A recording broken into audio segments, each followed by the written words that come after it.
नम को जोतो कोगे जोहार। नमस्कार। मैं रैंकिणी की मिट्टी को प्रणाम करता हूं। हमारा जमशेदपुर यह केवल एक शहर मात्र नहीं है। ये हमारा जमशेदपुर विविधताओं से भरा मिनी हिंदुस्तान है।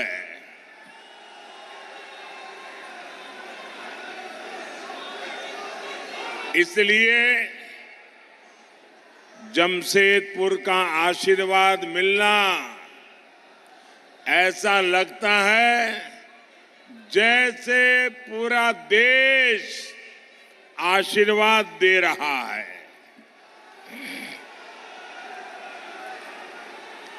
यहां एक बेटी एक बढ़िया चित्र बना करके ले आई है। वहां एक नौजवान भी कोई चित्र वगैरह लेकर के आए हैं। जरा एसपी जी वगैरह उनसे ले लें चित्र। ये बच्चे बड़े उत्साह से देखिए, वो दूसरा एक नौजवान भी ले आया है। हाँ, कलेक्ट कर लीजिए भाई इन बच्चों को।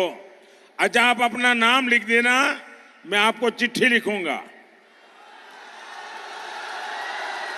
पीछे अपना नाम लिख देना, अपना नाम पता आराम से लिखो बेटा, आराम से लिखो। फिर ये मेरे एसपी जी ये जो साथी है ना, उनको दे देना। उधर भी जो बेटा है, बेटे आप भी अपना नाम पता लिख देना, मैं चिट्ठी लिखूंगा आपको।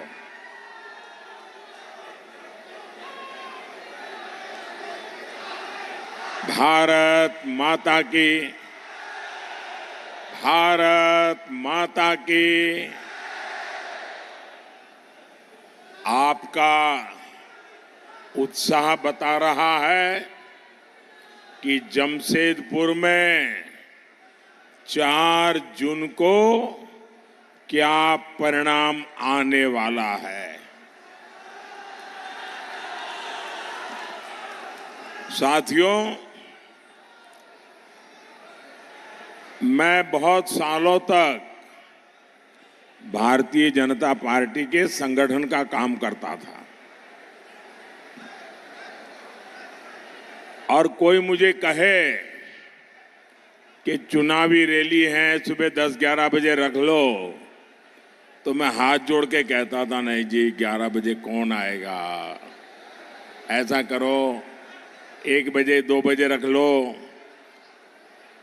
मैं जानता हूं 10-11 बजे इतनी बड़ी रैली करना लोहे के चने चबाने वाला काम होता है। लेकिन आज सुबह सुबह जमशेदपुर में इतनी बड़ी जनमेदिनी, ये अपने आप में जन जागृति का एक नया पर्व मैं देख रहा हूं। मैं आपका बहुत बहुत आभारी हूं।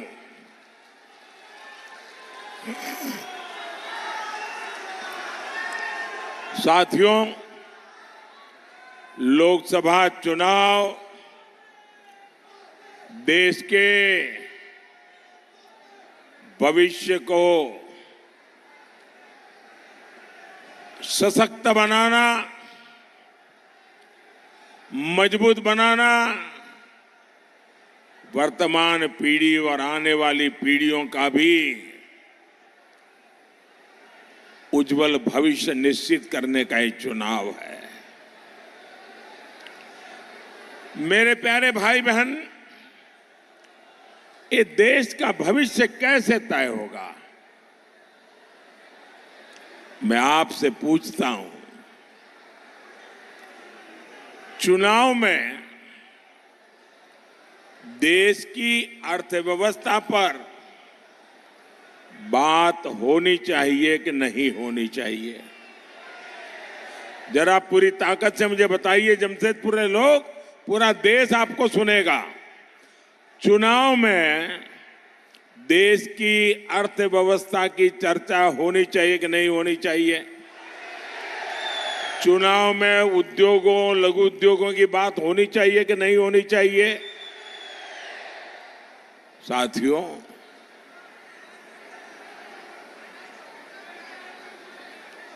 चुनाव में राष्ट्रीय सुरक्षा की बात होनी चाहिए कि नहीं होनी चाहिए? चुनाव में कृषि और वन उपज की बात होनी चाहिए कि नहीं होनी चाहिए? चुनाव में युवाओं के लिए बनते नए अवसरों की बात होनी चाहिए या नहीं होनी चाहिए? चुनाव में हाईवेज, एक्सप्रेसवेज और इंफ्रास्ट्रक्चर पर बात होनी चाहिए कि नहीं होनी चाहिए? लेकिन कांग्रेस वाले जामुमा वालों को इन सब से कोई मतलब ही नहीं है। इन्हें विकास का क ख ग ग भी मालूम नहीं है। और इनका तरीका क्या है? झूठ बोलो, जोर से बोलो, बार बार बोलो, इधर भी बोलो, उधर भी बोलो, खड़े खड़े बोलो, नाच नाच के बोलो, झूठी बोलो। और इनके मुद्दे क्या है? गरीब की संपत्ति का एक्सरे करेंगे, उसे छीनेंगे, एससी, एसटी, ओबीसी का आरक्षण छीनेंगे, मोदी जी को रोज नई नई गालियां देंगे। क्या इससे ज्यादा आगे ये सोच ही नहीं सकते क्या? इंडिया अलायंस वाले आपसे झूठ बोलते हैं। इनकी सच्चाई पूरा देश जान गया है, इसलिए पूरा हिंदुस्तान कह रहा है, फिर एक बार,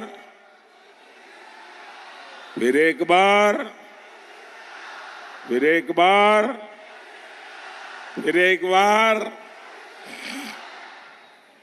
साथियों, झारखंड जैसा राज्य खनिज संपदा में इतना अमीर है, इतना अमीर है, आप कल्पना नहीं कर सकते। लेकिन फिर भी यहां इतनी गरीबी क्यों है? दुर्भाग्य देखिए, आज झारखंड शब्द आपके कान पर पड़ेगा, झारखंड का नाम सुनते ही कौन सा दृश्य सामने आता है? एक ही दृश्य सामने आता है, नोटों के ढेर। झारखंड सुनते ही नोटों के पहाड़ देखने को मिलते हैं। याद करो हर पल, भाई कौन झारखंड? अच्छा अच्छा, वो नोटों के ढेर पकड़े गए थे, वो अफसर जेल में है, वो मुख्यमंत्री जेल में सड़ रहे हैं, वो। भाइयों बहनों,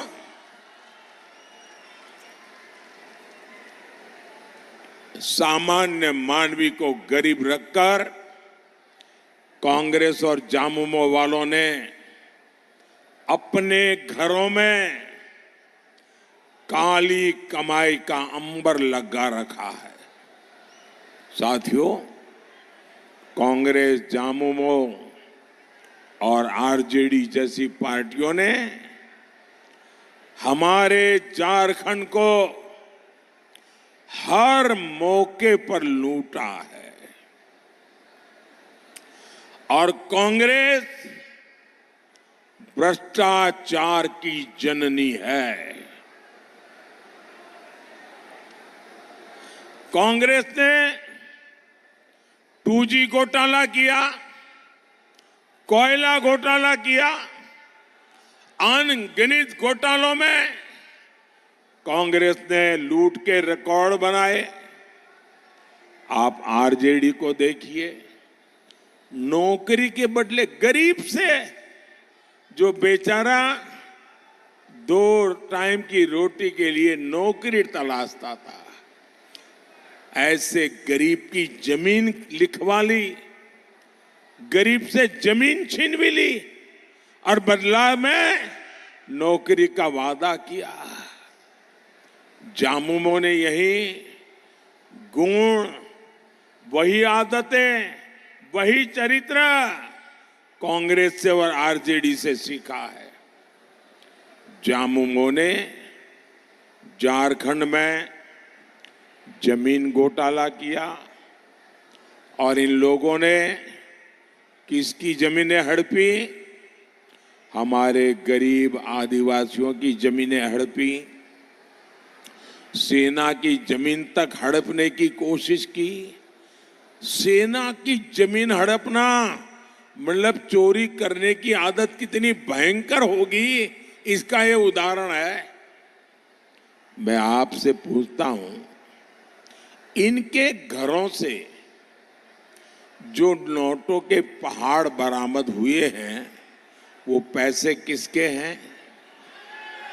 वो पैसे किसके हैं? वो पैसे किसके हैं?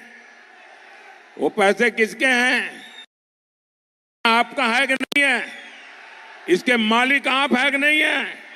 ये आपके बच्चों का हक का पैसा है कि नहीं है? ये आपका पैसा है। भोले भाले मेरे आदिवासी भाई बहनों का पैसा है, दलितों का, पिछड़ा का पैसा है, जो इन लोगों ने लूटा है। आप मुझे बताइए, क्या ये लोग अपनी इस काली कमाई में से एक भी रुपया आपके बच्चों को देते क्या? और ये लूट करते हैं ना, तो क्या कहते हैं? अरे भाई, अरबों खरबों लूट लेंगे और वकील को क्या है, अरे जो चाहिए दे देंगे, अदालत से निकल जाएंगे और फिर तो मौज ही मौज है। यानी वकील के लिए भी आपका चोरी का पैसा, ये खेल है इनका। लेकिन मोदी इन बेईमानों के ठिकानों से पैसा बरामद करवा रहा है।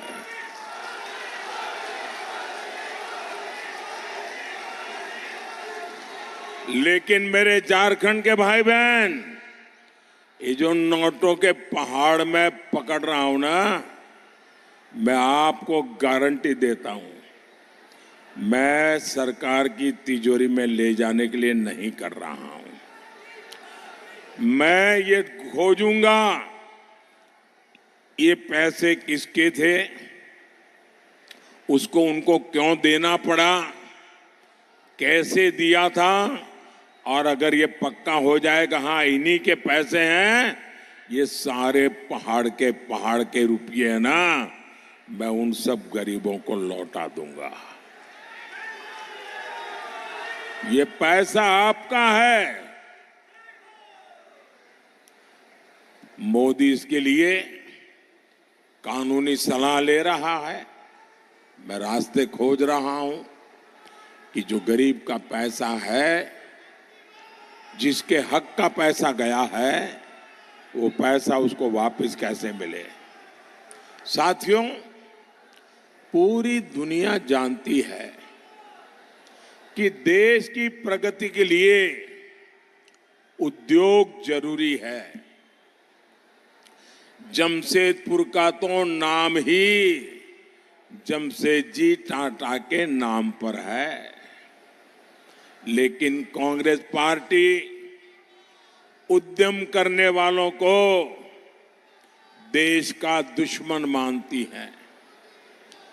उसके नेता खुलेआम कहते हैं, जो कारोबारी हमें पैसा नहीं देते, हम उन पर हमला करते हैं। यानी कांग्रेस और जामुमो जैसे दलों को देश के उद्योगों से मतलब नहीं है। उन्हें अपने भ्रष्टाचार और वसूली से मतलब है। भाइयों बहनों, मैं आज एक गंभीर विषय को स्पर्श करना चाहता हूं, क्योंकि मैं आज उद्योग की धरती पर खड़ा हूं और मेरे आदिवासी भाई बहनों के बीच खड़ा हूं। मैं जरा कांग्रेस को, उनके साथियों को, जहां जहां उनकी सरकारें हैं, चाहे तमिलनाडु में हो, केरल में हो, कर्नाटका में हो, तेलंगाना में हो, पश्चिम बंगाल में हो, हिमाचल में हो, मैं उन मुख्यमंत्रियों को चुनौती देता हूं और जरा समझ ले मेरी चुनौती को। ये मेरा पॉलिटिकल स्टेटमेंट नहीं है, ये मेरा चुनावी स्टेटमेंट नहीं है। मैं बड़ी गंभीरता से एक विषय को छेड़ना चाहता हूं और जो मीडिया वाले अपने आप को बड़ा खैरखा मानते हैं, अपने आप को न्यूट्रल मानते हैं, वो जरा इनके मुख्यमंत्रियों को जाकर के सवाल पूछे। ये उनके शहजादे आए दिन उद्योगों का विरोध करते हैं, उद्योगपतियों का विरोध करते हैं, निवेश का विरोध करते हैं। आने वाले दिनों में कौन उद्योगपति उनके राज्य में जाकर के पूंजी निवेश करेगा? उन राज्यों के नौजवानों का क्या होगा? ये महाराष्ट्र में जो लोग चुनाव लड़ने के लिए हमारे सामने हैं, क्या वे शहजादे की इस भाषा को मान्य करते हैं क्या?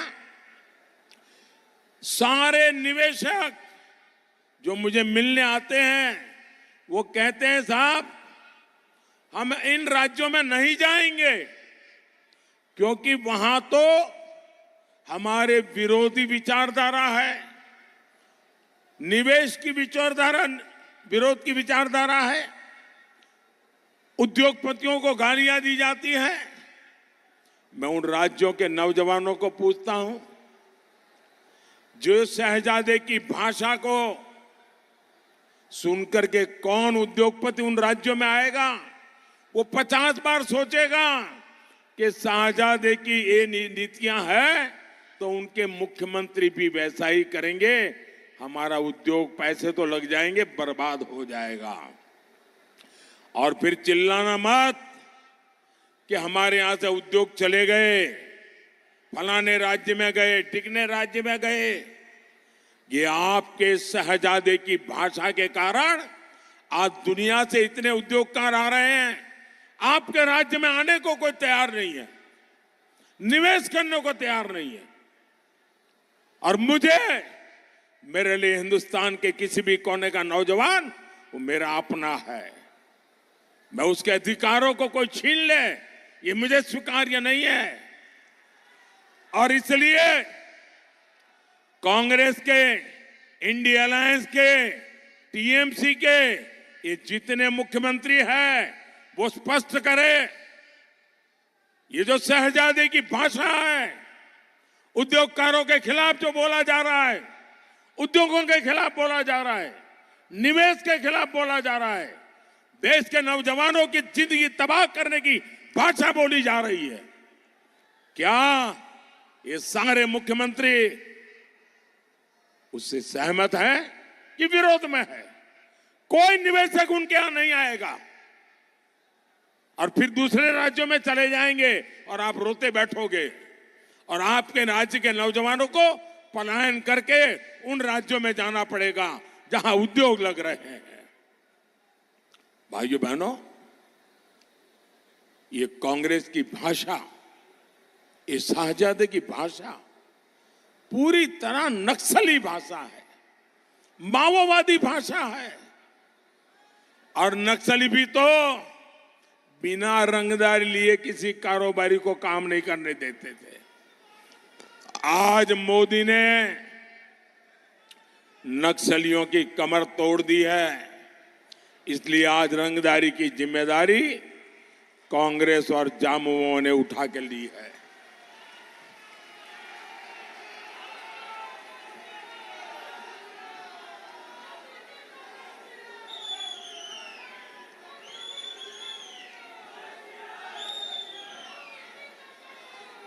आप मुझे बताइए, ये नए नए तरीके से रंगदारी करना, नए नए तरीके से लूट चलाना, नोटों के पहाड़ इकट्ठा करना, ऐसे कांग्रेस जामुमों को एक भी वोट मिलना चाहिए क्या? जरा पूरी ताकत से इन लोगों को एक भी वोट मिलना चाहिए क्या? हर बूथ में से इनका सफाया होना चाहिए कि नहीं होना चाहिए? साथियों, कांग्रेस जैसे दलों ने कभी भी आपकी परवाह नहीं की। इन लोगों ने 60 साल तक गरीबी हटाओ का झूठा नारा दिया। ये मोदी है जो गरीब मां का बेटा है। गरीबी का दर्द क्या होता है वो जो जानता है, जी करके आया है। और इसलिए मैं 10 साल से लगा हूं और अब तक 25 करोड़ गरीबों को गरीबी से बाहर निकाल करके लाया हूं। कांग्रेस ने गरीबों को बैंकों में दरवाजे तक नहीं जाने दिया। मोदी ने 52 करोड़ देशवासियों के जनधन खाते खोले, बैंक के दरवाजे खोल दिए। हमारे देश में करोड़ों गरीबों को सर पर छत भी नसीब नहीं थी। मोदी ने 4 करोड़ गरीबों को पक्का घर बना करके दिया है। दोस्तों, 4 करोड़ पक्का घर आजादी के इतिहास की बहुत बड़ी घटना है जी। कांग्रेस सरकार में देश के 18,000 गांव 18वीं शताब्दी में जीते थे। बिजली नहीं थी भाइयों। देश के हर गांव तक बिजली पहुंचाने का काम ये आपके गरीब मां के बेटे ने किया है। कांग्रेस ने देश के करोड़ों घरों को साफ पानी से भी वंचित रखा।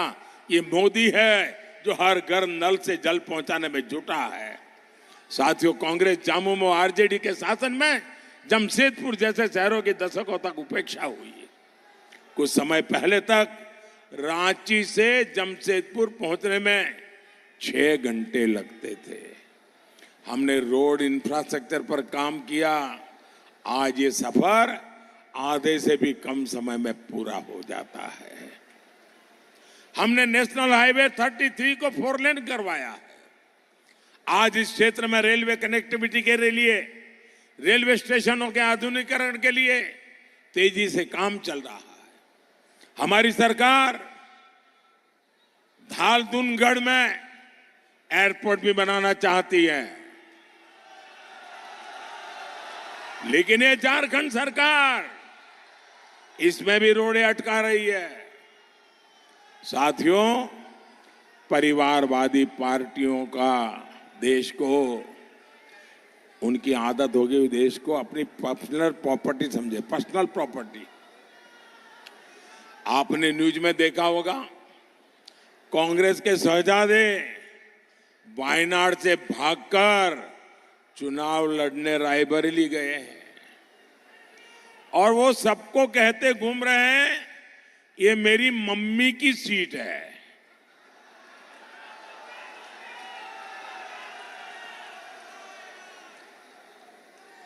अरे कोई बच्चा स्कूल में पढ़ने जाता है ना, तो भी ये नहीं कहता है कि मेरे पापा की स्कूल है, भले वो पापा वहां पढ़े हो। ये कहते हैं मेरी मम्मी की सीट है। 8 साल का बच्चा भी ऐसा नहीं बोलता है जी। उनकी माता जी भी वहां गई प्रचार करने के लिए और रायबरेली में जाके कहा कि वो अपना बेटा उनको सौंप रहे हैं। रायबरेली में उनको 50-50 साल से इस परिवार की सेवा करने वाला एक भी कार्यकर्ता नहीं मिला जिनको वो रायबरेली में पसंद करना चाहते हो। ये प्रॉपर्टी का भाव। और भाइयों बहनों, रायबरेली वाले पूछते हैं कि बेटे को रायबरेली देने आई हो, लेकिन रायबरेली में जब कोविड के कारण लोग परेशान थे, क्या आपको एक बार रायबरेली आने का मौका नहीं मिला क्या? क्या आपने रायबरेली में आकर के कोविड के समय भी क्या एक बार भी पूछा है कि आपका हाल क्या है? और आज कह रही हो कि आप अपने बेटे को रायबरेली सुपुर्द कर दो। आप कल्पना करिए, हमारे लोकतंत्र का मंदिर, हमारी संसद, ये परिवारवादी लोग संसदीय सीटों का वसीयतनामा लिख रहे हैं। भाइयों बहनों, ये वही लोग हैं जो आपकी विरासत पर टैक्स लगाने की बात करते हैं। यानी जीवन भर कमाएंगे आप, लेकिन आपकी कमाई आपके बच्चों को नहीं मिलेगी, उसे हड़पेगी कांग्रेस। लेकिन संसद की सीट इन्हें अपनी खानदानी जायदाद लगती है। खुद रिटायर हो रहे हैं तो पार्टी के कार्यकर्ता को मौका नहीं मिलेगा, सीट बेटे को मिलेगी। बेटी आप तस्वीर लेके आई हो, थक जाओगी ऐसे खड़े खड़े।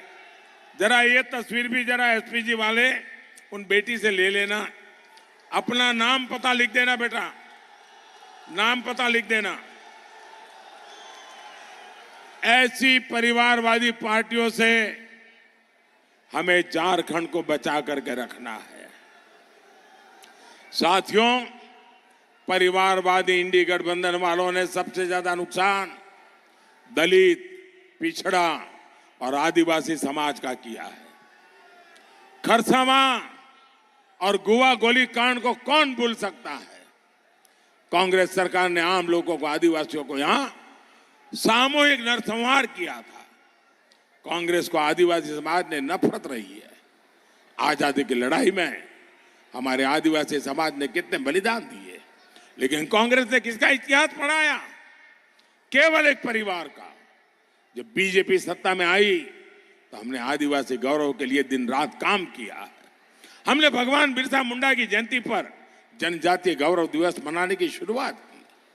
आज हम देश भर में आदिवासी सेनानियों के म्यूजियम बना रहे हैं। हमने पहली बार एक आदिवासी महिला द्रौपदी मुर्मू जी को देश की राष्ट्रपति बनाया है।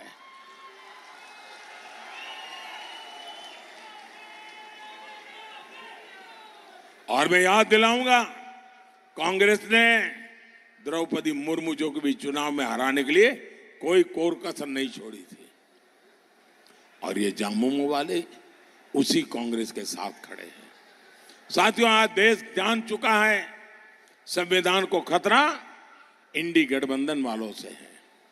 बाबा साहब आंबेडकर धर्म के आधार पर आरक्षण के लिए खिलाफ थे, लेकिन इंडी वाले संविधान बदलकर दलित, पिछड़ा और आदिवासी का आरक्षण बंद करना चाहते हैं। अब ये पूरा का पूरा आरक्षण मुस्लिमों को देने की बात कर रहे हैं। कुछ राज्यों में इन्होंने इसकी शुरुआत भी कर दी है। मोदी ने 23 अप्रैल से चुनौती दे रहा है कि वे लिखित में दे कि एससी, एसटी, ओबीसी का आरक्षण छीनकर उसे मुसलमानों को नहीं देंगे। लेकिन आज 25 दिन हो रहे हैं, कांग्रेस और इंडी वाले चुप बैठ करके अपने पाप की तैयारी कर रहे हैं। साथियों, 25 मई को आपका एक वोट झारखंड और देश के भाग्य का फैसला करेगा। बीजेपी ने जमशेदपुर से श्री विद्युत बरन महतो को जिम्मेदारी सौंपी है। आप इनके लिए कमल का बटन दबाएंगे, और जब आप इनको कमल का बटन दबा करके वोट देंगे ना, वो वोट सीधा सीधा मोदी के खाते में जाएगा। आपका वोट सीधा मोदी को मिलेगा। मोदी को मजबूती मिलेगी। आप ज्यादा से ज्यादा लोगों को मिलेंगे, ज्यादा से ज्यादा मतदान कराएंगे, 10 बजे के पहले ज्यादा मतदान हो कोशिश करेंगे, पहले मतदान फिर जलपान, ये करके दिखाएंगे। अच्छा, मेरा एक काम करेंगे, जरा दोनों हाथ ऊपर करके सबके सब बताओ तो मैं बोलूं। मेरा एक काम करेंगे, मेरा एक काम करेंगे, यहां से जाकर ज्यादा से ज्यादा घरों में जाइए, ज्यादा से ज्यादा परिवारों में मिलिए और मिलकर के कहिए कि मोदी जी जमशेदपुर आए थे और मोदी जी ने परिवार के सबको प्रणाम कहा है। मेरा प्रणाम कह देंगे, मेरा प्रणाम कह देंगे। एक और काम करेंगे मेरे लिए, एक और काम करेंगे। हमारे यहां हर गांव में ग्राम देवता का मंदिर होता है, छोटा सा भी मंदिर होता है। आप जाकर के वहां जरूर प्रणाम करना, मेरी तरफ से मत्था टेकना और कहना देश के उज्जवल भविष्य के लिए परमात्मा हम सबको आशीर्वाद दे। मेरे साथ बोलिए, भारत माता की, भारत माता की, भारत माता की। बहुत बहुत धन्यवाद।